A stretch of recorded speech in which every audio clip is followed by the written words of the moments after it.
Hello बच्चों, good morning. बच्चों, आज हम पढ़ेंगे आपकी विहान पुस्तक का 19वां पाठ पढ़ेंगे, आश्रम का अनुमानित व्यय। इसको मोहनदास करमचंद गांधी जी ने लिखा है। इस पाठ में गांधी जी दक्षिण अफ्रीका से जब लौट कर आए तो उन्होंने अहमदाबाद में एक आश्रम स्थापित करने की सोची और उसी का विवरण जो है इस पाठ में दिया गया है। आश्रम में प्रयोग में आने वाले सामानों की सूची गांधी जी ने बनाई है और यह उनके कार्य नियोजन की क्षमता को दर्शाती है। छोटी चीज़ों का भी ध्यान इस अनुमानित व्यय में उन्होंने रखा है।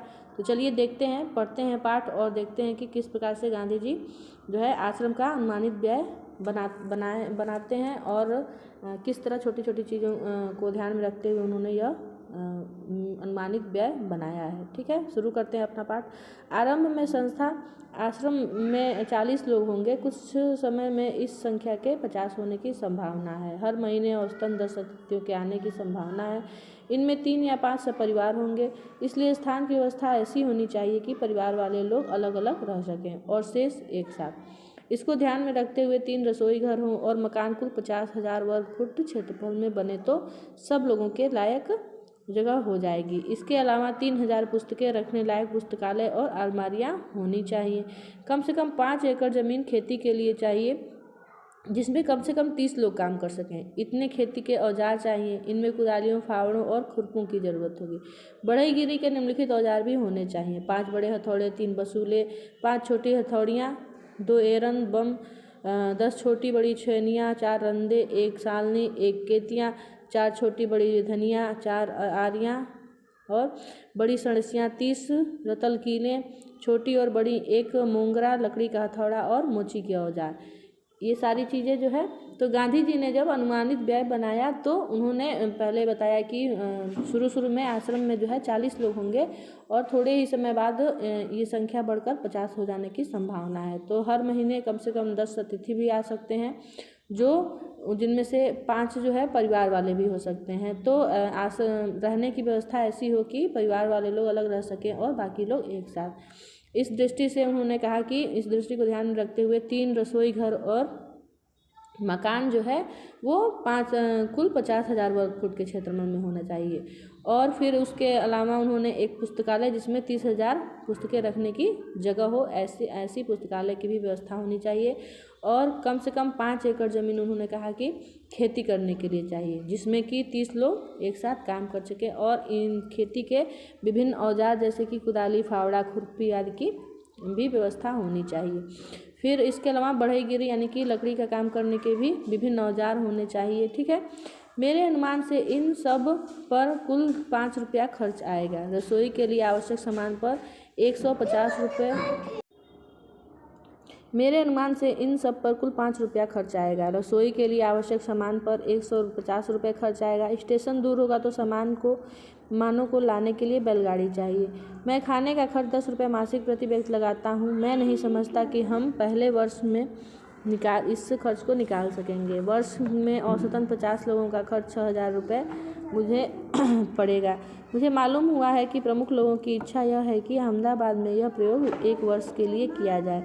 यदि ऐसा हो तो अहमदाबाद को ऊपर बताया गया सब खर्च उठाना चाहिए। मेरी मांग तो यह भी है कि अहमदाबाद मुझे पूरी ज़मीन और मकान सभी दे दे तो बाकी खर्च मैं कहीं और या दूसरी तरह जुटा लूँगा। अब चूँकि विचार बदल गया है, ऐसा लगता है कि 1 वर्ष या इससे कुछ कम दिनों के लिए अहमदाबाद को खर्च उठाना चाहिए। यदि अहमदाबाद खर्च उठाने के बोझ उठाने के लिए तैयार न हो तो ऊपर बताए गए खाने का खर्च का इंतजाम मैं कर सकता हूँ। चूँकि मैंने खर्च का यह अनुमान जल्दी में तैयार किया है, इसलिए यह संभव है कि कुछ मदें मुझसे छूट गई हों। इसके अतिरिक्त खाने के खर्च के सिवा मुझे स्थानीय स्थितियों की जानकारी नहीं है, इसलिए मेरे अनुमान में भूलें भी हो सकती हैं। तो गांधी जी बताते हैं कि हो सकता है कि इसमें जो मैंने अनुमान लगाया है इसमें कुछ चीज़ें छूट गई हों, क्योंकि अभी मुझे अहमदाबाद में ही ये प्रयोग पहले किया जाएगा। और कहते हैं कि यदि अहमदाबाद जो है बाकी खर्च उठा ले तो खाने का खर्च मैं अलग से व्यवस्था कर सकता हूँ कहीं और से। फिर कहते हैं कि हो सकता है कुछ बातें मुझसे छूट गई हों, क्योंकि स्थानीय स्थितियों की तो उनको जानकारी है नहीं, वो तो दक्षिण अफ्रीका से आने के बाद ही ये अनुमानित व्यय है, तो इसीलिए वे कहते हैं कि हो सकता है कुछ चीज़ें मुझसे छूट गई हों, तो भूल होना स्वाभाविक है। अब आगे गांधी जी कहते हैं कि यदि अहमदाबाद सब खर्च उठाए तो विभिन्न मदों में खर्च इस तरह होगा। इस प्रकार से उन्होंने बताया कि इस प्रकार से खर्च उठाता है: किराया, बंगला और खेत की ज़मीन, किताबों की अलमारियों का खर्च, और बढ़ई के औजार, मोची के औजार, चौके के सामान, एक बैलगाड़ी या घोड़ा गाड़ी, वर्ष के लिए खाने का खर्च 6,000 रुपया। तो इस प्रकार विभिन्न चीज़ों के लिए जो खर्च है वो उन्होंने उसकी जो है लिस्ट उन्होंने इस प्रकार से बनाई है। घरेलू सामान के लिए उन्होंने 4 पतीले 40 आदमियों का खाना बनाने योग्य, 2 छोटी पतीलियाँ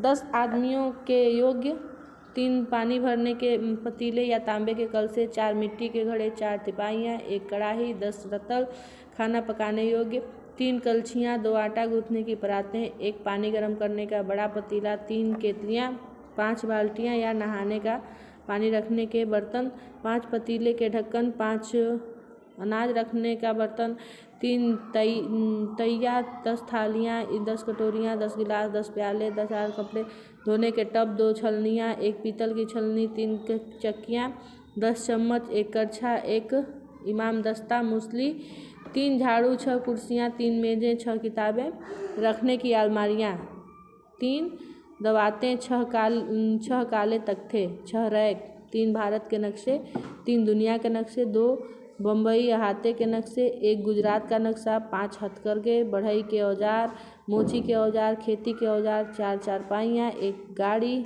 5 लालटेन, 3 कमोड, 10 गद्दे, 3 चैम्बर पाट, 4 सड़क की बत्तियाँ। बैसाख बदी 13 मंगलवार 11 मई 1915 को ये सारे जो लिस्ट बनाई है उन्होंने, जो खर्चे व्यय बनाया है वो 11 मई 1915 में मंगलवार को बनाया गया था। तो गांधी जी कहते हैं कि मेरा ख्याल है कि हमें लुहार और राजमिस्त्री के औजारों की भी ज़रूरत होगी, दूसरे बहुत से औजार भी चाहिए, किंतु इस हिसाब से मैंने उनका खर्च और शिक्षण संबंधी सामान का खर्च शामिल नहीं किया है। शिक्षण के सामान 6 विदेशी करघों की आवश्यकता होगी। तो इस प्रकार से गांधी जी ने जो है अहमदाबाद में जो आश्रम बनना था उसका अनुमानित व्यय यह बनाया है। तो इस व्यय को देख करके हमें गांधी जी की जो है नियोजन क्षमता का ज्ञात होता है, नियोजन क्षमता के बारे में पता चलता है कि किस प्रकार वो छोटी छोटी चीज़ों का भी ध्यान रखते थे। ठीक है बच्चों, तो ये तो हो गया इस आश्रम का व्यय। और बच्चों गांधी जी का जो पूरा नाम है वो मोहनदास करमचंद गांधी है। इनका जन्म 2 अक्टूबर सन 1969 ईस्वी को गुजरात प्रांत के काठियावाड़ पोरबंदर नामक स्थान पर हुआ था। ये भारत एवं भारतीय स्वतंत्रता आंदोलन के एक प्रमुख राजनीतिक एवं आध्यात्मिक नेता थे। भारतवासी इन्हें राष्ट्रपिता कहकर भी संबोधित करते हैं। ठीक है, तो गांधी जी के बारे में तो सभी जानते हैं, वो हमारे राष्ट्रपिता हैं। और यह जो है हमारा पाठ आश्रम का अनुमानित व्यय उन्होंने ही लिखा, यानी कि अनुमानित व्यय उन्होंने ही तैयार किया था, जिसे हमारी पुस्तक में दिया गया है। ठीक है, तो बच्चों आशा है आप लोग को पाठ समझ में आया होगा। यदि कोई भी बात आपको समझ में ना आए तो आप मुझसे ऐप पे पूछ सकते हैं। हमारा ये पाठ समाप्त होता है। आज के लिए इतना ही, धन्यवाद।